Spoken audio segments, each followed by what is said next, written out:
अत्र कश्चिदाह, इस विषय में कोई कहता है व्यक्ति व्यतिरिक्तम सामान्यम नास्ति, बौद्ध कहता है। बौद्धों का शंका है, वो जाति को मानते नहीं, वो अपोह को मानते। व्यक्ति से भिन्न कोई जाति नाम का चीज वो लोग नहीं मानते। व्यक्ति व्यतिरिक्तम ने वस्तु व्यतिरिक्तम, घटादि जो द्रव्य व्यतिरिक्तम, सामान्य माने जाति नाम का वस्तु नास्ति तत्र वयम ब्रूमः। तब उन बौद्धों के प्रति हम नैयायिक लोग पूछते हैं, किम आलम्बना तर्हि भिन्नेषु विलक्षणेषु पिंडेषु एकाकार बुद्धि विना सर्वानुगतम एकम। भाई भिन्न भिन्न अत्यंत विलक्षण पिंड है, कोई नीला, लाल, काला, पीला, अलग अलग रंग के घड़े पड़े हुए हैं। कोई सोने का है, कोई चांदी का है, कोई लोहे का है, कोई प्लास्टिक का है, कोई मिट्टी का है तो घड़ा सारे घड़े घड़े ही हैं, चाहे किसी के बने हो, किसी भी रंग रूप के हो, भिन्न भिन्न है, विलक्षण है। कोई छोटा है, कोई बड़ा है। इन सकल पिंडों में एकाकार बुद्धि हो रही है, अयम घटः अयम घटः अयम घटः। वह जो बुद्धि, वह जो ज्ञान बिना सर्वानुगत एक वस्तु को माने कैसे हो सकता है?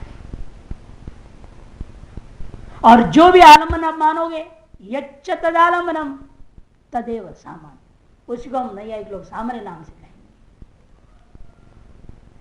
अब वो कहता है ना ना भाई, इस अनुगत प्रतीति का कारण कोई भाव पदार्थ सामान्य मानने की जरूरत नहीं, अभाव बुद्धि से भी हो जाएगा, भेद बुद्धि से हो जाएगा। तद भिन्न भिन्नत्वम अपोह नाम से कहते हैं। अपोह, अपोह का मतलब होता है अभाव बौद्धों के मत।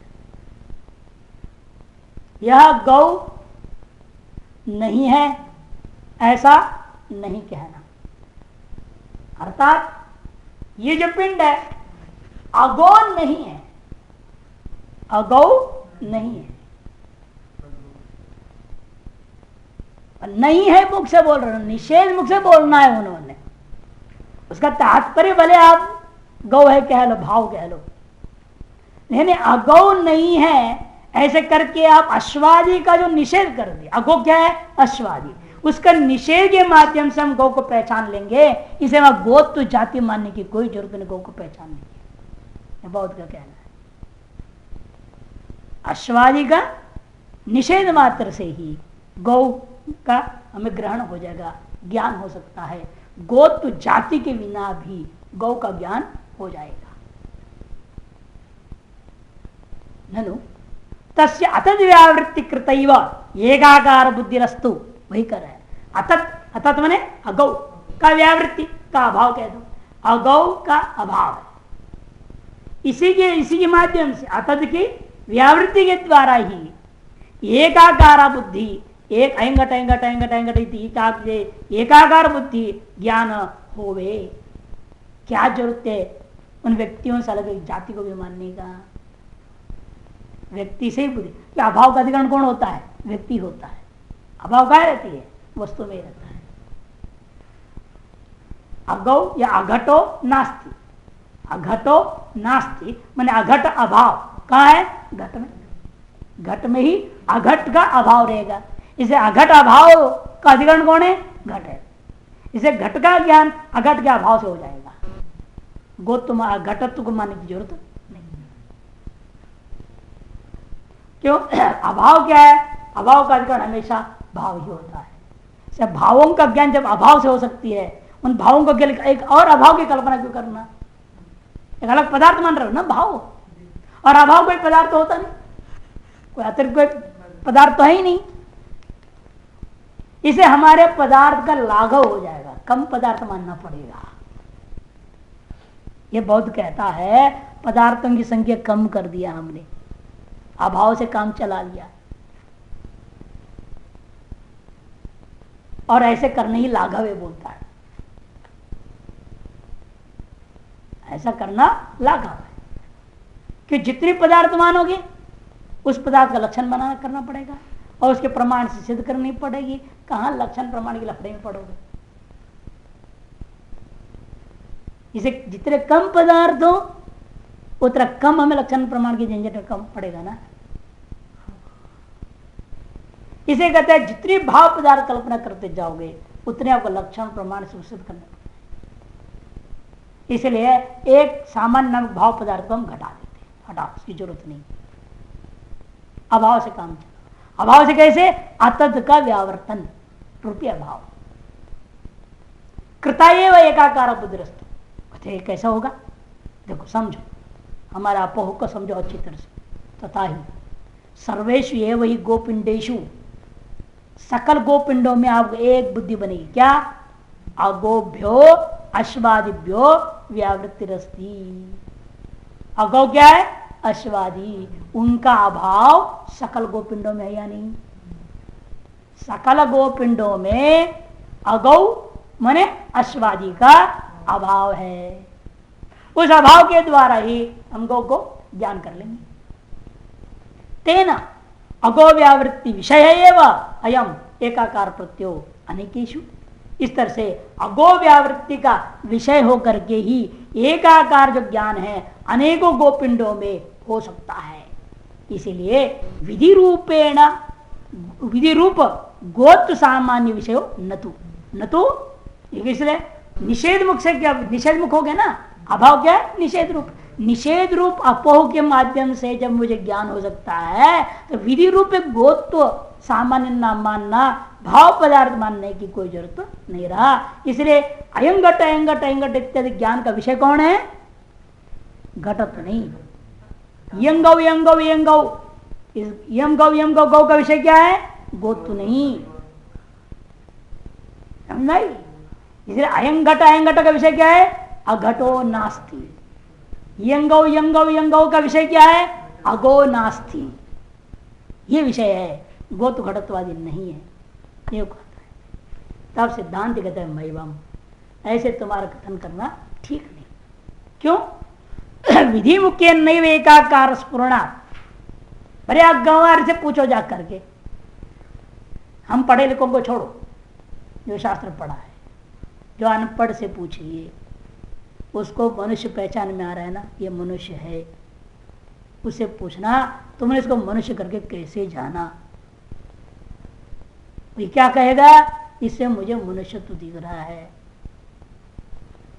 ये तो कहेगा। ये थोड़ी कहेगा अरे अमनुष्य माने पशु आदि नहीं है इसलिए ये मनुष्य है, ऐसे कोई व्याख्या करेगा कोई अनपढ़ आदमी?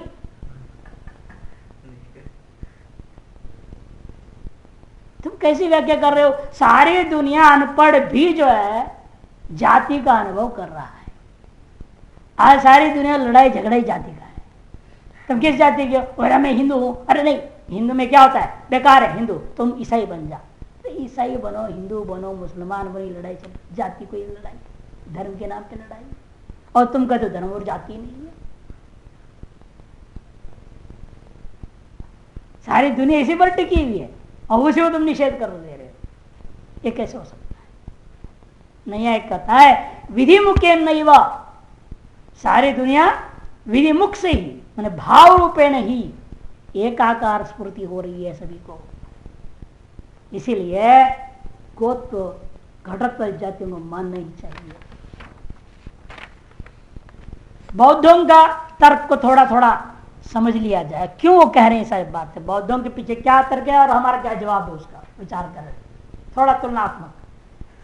बौद्ध कहता है बताओ, घट में आपने घटत्व जाति माना, वो घटत्व जाति वास्तव में घट में रहती है या अघट में रहती है? क्योंकि तुम्हारे मत में घटत्व नित्य है, घट तो अनित्य है। जब घट नहीं था तब घटत्व कहां था? अन्यत्र कहीं था मानना पड़ेगा ना, अघट में था बोलना पड़ेगा। अघट कौन है? वो पटादी। यदि पटादी में घटत्व है, पटादी को घट कर व्यवहार क्यों नहीं किया पहले आपने? यदि वहां था और पटादियों को भी घट कर व्यवहार करना था आपने। और घट उत्पन्न होने के साथ में इसलिए आपको कहना पड़ा घटत्व उत्पन्न हुआ, फिर तो घटत्व नित्य नहीं रह जाएगा, ये समस्या हो जाएगी तुम्हारे मत में। से घट में था है कहोगे तो मुसीबत, घट में नहीं है अघट में तो कहोगे मुसीबत। एक विकल्प ये फंसा। दूसरा, और ये मान भी लिया जाए घटत्व नित्य तुम्हारा, कहीं थी कोई बात नहीं। लेकिन घटत तो घट में आई, मानना पड़ेगा। घट तो पैदा हुआ और घट तो नित्य नित्य कहीं था तो आ गया, तो कहां से आती है वो, ये बताना पड़ेगा।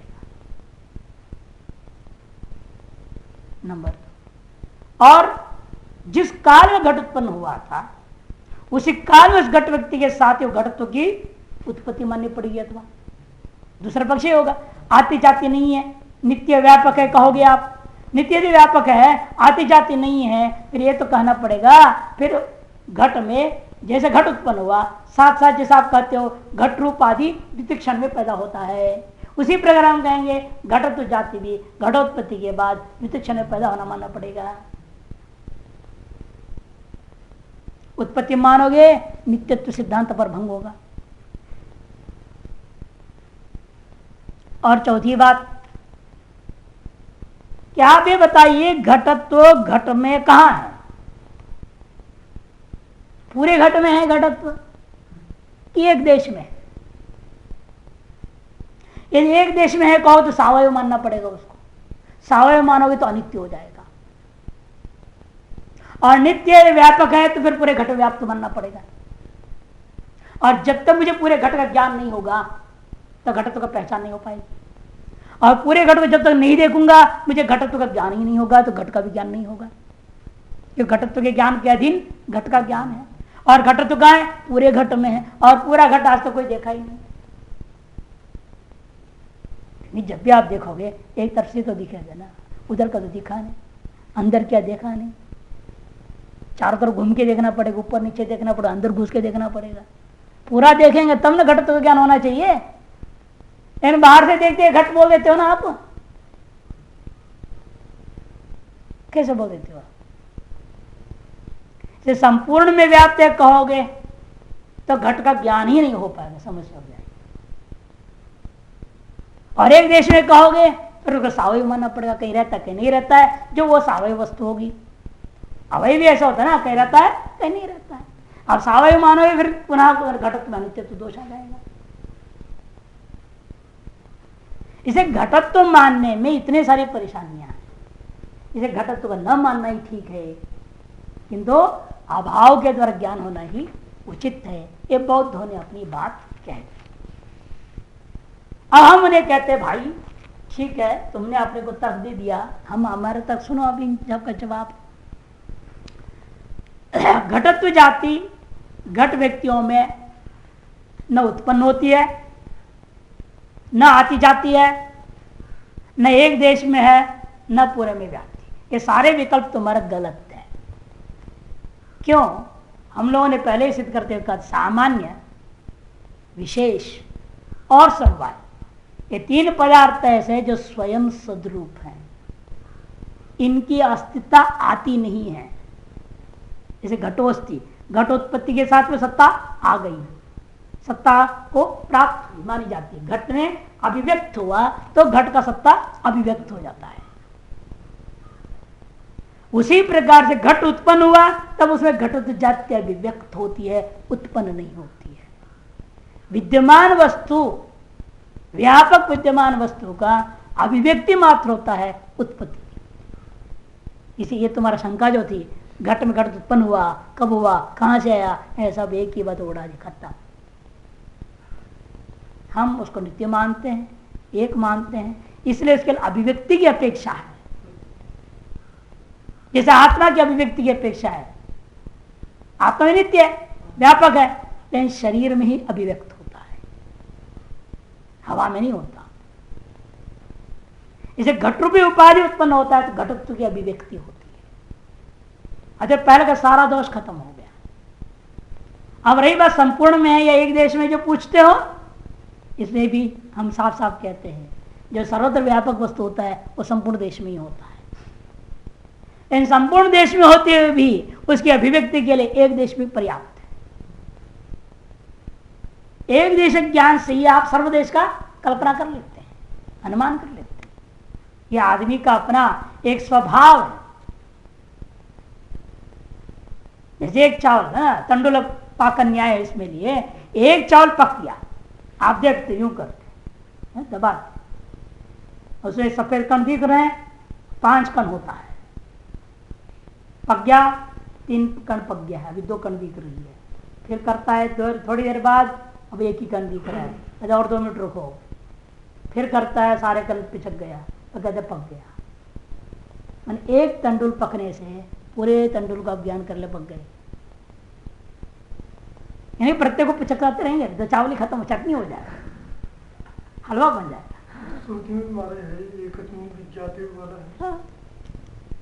तो इसलिए आपको मानना पड़ता है, एक देश में भी हमें घटत्व की अनुभूति हो जाती है तो सर्वदेश घट विद्यमान घटत्व का हमें ज्ञान हो सकता है। इसलिए एक देश में है या सर्वदेश में है, इस विकल्प जो दोष दिया आपने वो सारा अपने आप समाप्त हो गया। इसे घटत्व जाति को मानने पर ही घटादि का ज्ञान का अभिव्यक्ति स्पष्ट माना जाता है। सर्वजन अनुभव सिद्ध वस्तु होने से इसे आप खंडन नहीं करते, नंबर 1।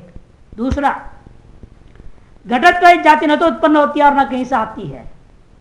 अभिव्यक्ति होने का पीछे भी क्या कारण है? घट में क्यों घटत्व अभिव्यक्ति होती है, पट में क्यों घटत्व अभिव्यक्ति नहीं होती है? पट में पटत्व अभिव्यक्त हो गई, क्यों? तब हम कहेंगे पट में पटत्व निरूपिता समवाय है, घटत्व निरूपित समवाय नहीं है। जाति और व्यक्ति के बीच में एक संबंध माना है, समवाय संबंध, और समवाय भी एक है, निरूपक भाव से अनेक हो जाता है। घटत्व निरूपित समवाय, नील रूप निरूपित समवाय, रस निरूपित समवाय सब अलग अलग हो जाता है। निरूपक भेद से निरूपित में भेद पैदा करता है, समवाय एक होती है। घट में घटत्व निरूपिता समवाय होने के कारण से घट में समवाय संबंध से घटत्व का ही ज्ञान होगा, पटत्व का ज्ञान नहीं हो सकता।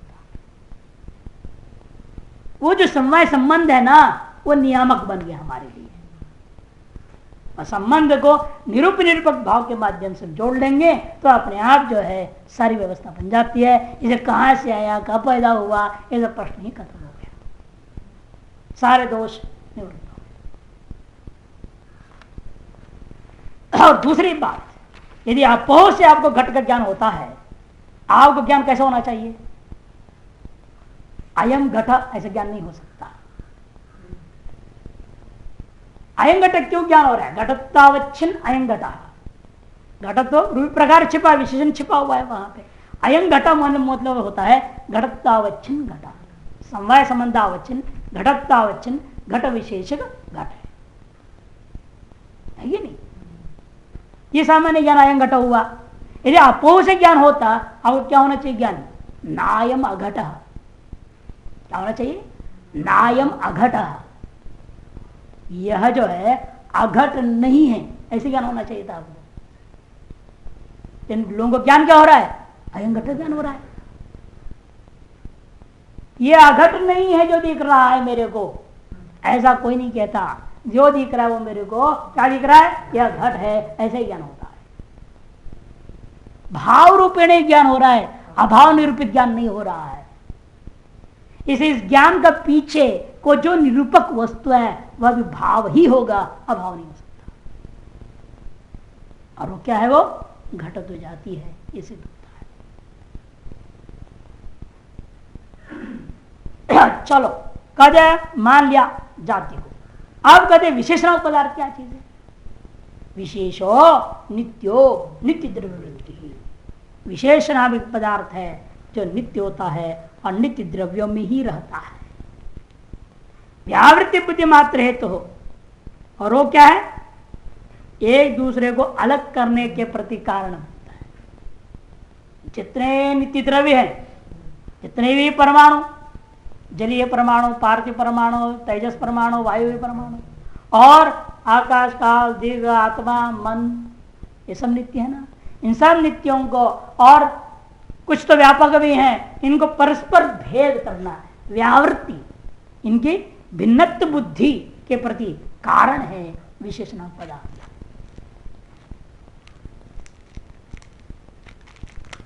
नित्य द्रव्याणी तो आकाश आदिनी पंच, क्या रहता है नित्य द्रव्य? जिसमें रह रहा है, बता नित्य द्रव्य आपने कहा कौन है वो नित्य द्रव्य? जिसमें रह रहा है। अभी विशेषण पदार्थ कहते नित्य द्रव्याणी तो आकाश आदिनी पंच, आकाश का दिगात्मा मन और पृथ्वी चत्वारः परमाणु रूप, पृथ्वी जल तेज वायु के जो परमाणु रूप है उनमें विशेष रहता है। विशेष का वास्तविक लक्षण क्या है? निस्सामान्य सती एकमात्र संवेता विशेष। निस्सामान्य 508 में निस्सामान्य सती एकमात्र संवेता विशेष, जो सामान्य रहित है और प्रत्येक में रहता है, प्रत्येक परमाणु में रहता है। यानी कि दो परमाणु का बीच में है, दोनों में निष्ठ है, संयोग जैसे दोनों में रहता है संयोग, वैसा नहीं है, प्रत्येक में रहता है समवाय और प्रत्येक में रहता है विशेष। दोनों की विशेषता है। एकमात्र संवेद है, एकमात्र में समय समझ रहने वाले पदार्थ का नाम विशेष है। अथवा दूसरा लक्षण है इसका स्वतो व्यावर्तकत्वम, पहले बताया था ना मैंने, स्वतो व्यावर्तकत्वम विशेषत्वम। अनुमान से सिद्ध होगा अयम परमाणु एतत् परमाणु भिन्न एतद् विशेषा। नीचे अनुमान दिया है अयम परमाणु एतत् परमाणु भिन्न एतद् विशेषा। यह परमाणु इस परमाणु से अलग है क्योंकि उस परमाणु में एक विशेष नाम का चीज होने से वो इसको अलग कर रहा है।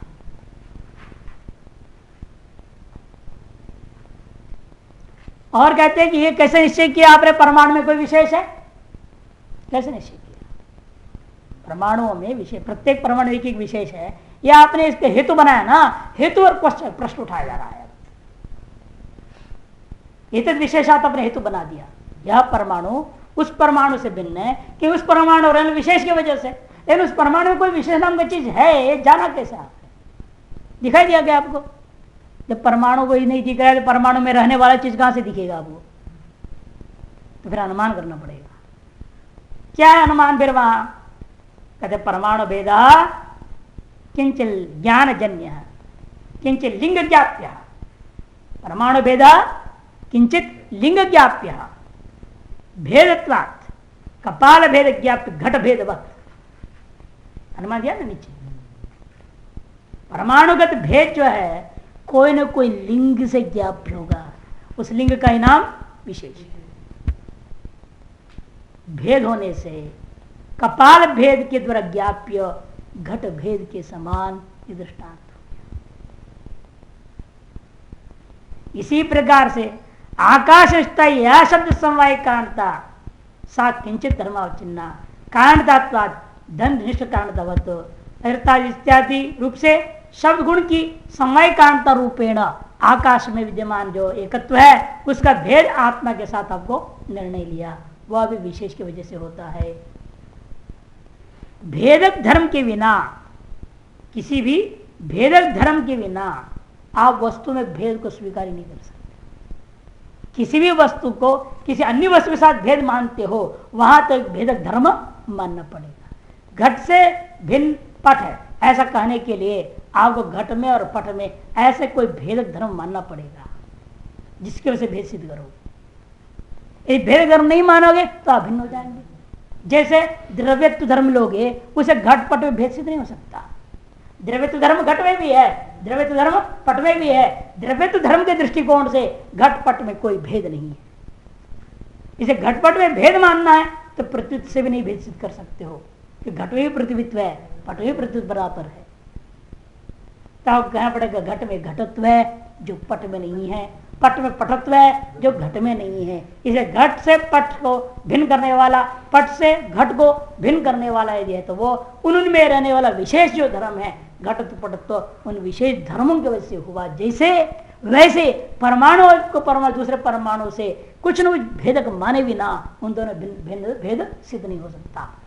और वह क्या भेदक होगा? जाति तो हो नहीं सकती। परमाणु की परमाणु तो जाती रहेगी। एक पार्थिव परमाणु से दूसरे पार्थिव परमाणु में भेदक धर्म क्या मानोगे?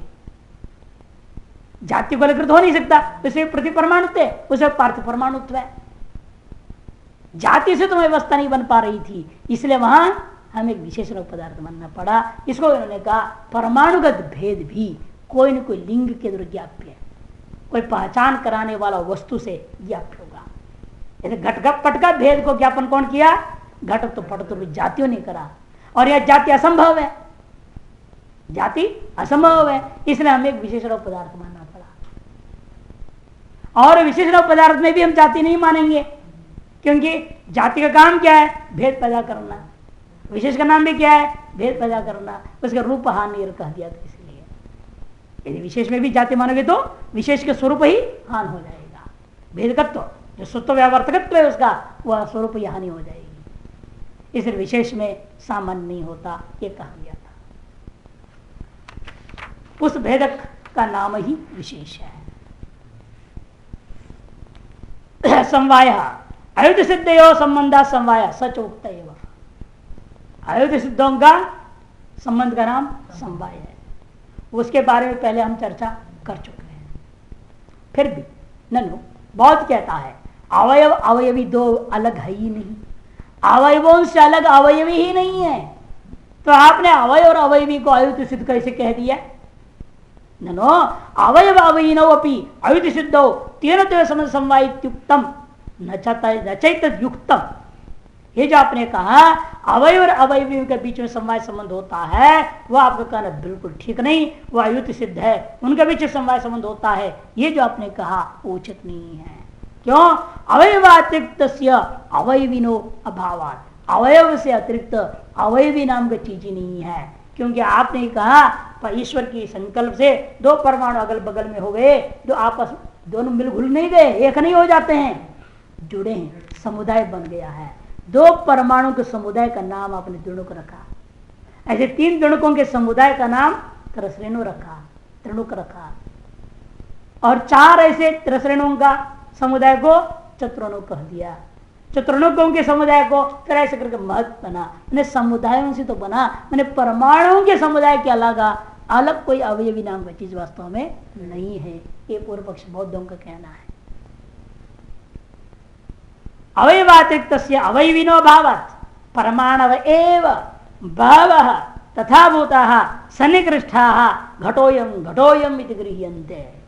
उनका कहना है परमाणुओं का जो बहुत परमाणु हैं वो तथाभूत इस तरह से हैं कि एकदम सन्निकृष्ट हैं, राशि उसे भी एकत्वार हो जाता ना। जैसे चावल, आप जानते हैं चावल क्या है? अनेक दाने हैं, भरा है, लंबा चौड़ा, एको महान धान्य राशि। और हो वह एक चावल है क्या? एकत्व इसके व्यवहार किया आपने? बहुत सारे हैं, उन बहुत सारे जो राशि है उस राशि को मान करके उसमें एकत्व अपने मान लिया, महत् परिमाण मान लिया। चावल के महत् परिमाण होता है क्या?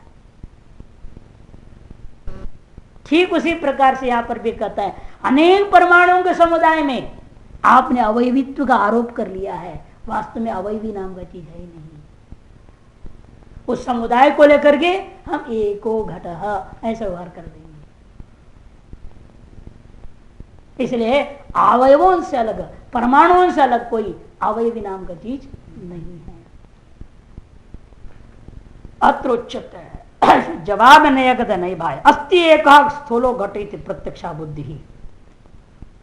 प्रत्यक्ष बुद्धि सभी को अनुभव सिद्ध क्या है? एक स्थूल घट अस्ति। स्थूल तो कहां से है? नचसा परमाणुषु अनेकेषु अस्थूलेषु अतीन्द्रियेषु भवितुमर्हति। और ये जो स्थूलत्व बुद्धि, एकत्व बुद्धि आदि अनेक परमाणुओं में हो नहीं सकता। अनेक परमाणु भले ही हो जाएं तो भी वो समुदाय मिलकर के स्थूल हो नहीं सकते, अस्थूल है वो, और अतीन्द्रिय भी है वो, हमारे इंद्रियों का विषय ही नहीं है। इसलिए आपको मानना पड़ेगा इनमें स्थूलत्व किसी प्रकार से किसी ईश्वर आदि से पैदा कर दिया गया है, और वह स्थूलत्व को लेकर के हम अवयवी का व्यवहार करेंगे। अस्थूल अवस्था में अवयव है, स्थूल अवस्था में अवयव, इसलिए अवयव अवयव भिन्न है, यह मानना पड़ेगा। भ्रांता यम बुद्धि चेत, बहुत कैसा तेरी दिमाग खराब हो रखा है, तेरे को भ्रांति हो गई है।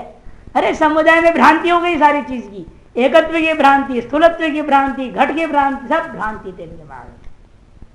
भ्रांता यम बुद्धि इति चेन्न, यदि भ्रांति होती है कोई ना कोई बाधक ज्ञान होना चाहिए। जैसे अयम सर्प भ्रांति हुई है तो इसका बाधक ज्ञान दूसरा उत्पन्न होता है, यम रज्जु। इदम रजतम ज्ञान हुआ है, वैसे भ्रांति है तो बाद में इदम यम शुक्ति ही, ऐसा ज्ञान जरूर होएगा। कोई बाधक ज्ञान के बिना किसी के ज्ञान को भ्रांति कहना अनुचित होता है। बाधक बताओ पहले, जब बाधक है नहीं फिर तो यथार्थ ज्ञान माननी पड़ेगी और भ्रांति नहीं। पहले बाधका पावात नचयम भ्रांति, भ्रांति नहीं हो सकती। तदेवं षट पदार्थ द्रव्यादि वर्णिता, इस प्रकार से द्रव्य षट पदार्थों का वर्णन हो गया। तेज विधिमुख प्रत्यवेद्यत्वात् भाव रूपा एवं, और वे सब के सब विधिमुख से उत्पन्न ज्ञान का विषय होने के नाते उन सबको भाव रूप ही माना जाता है। ओम पूर्ण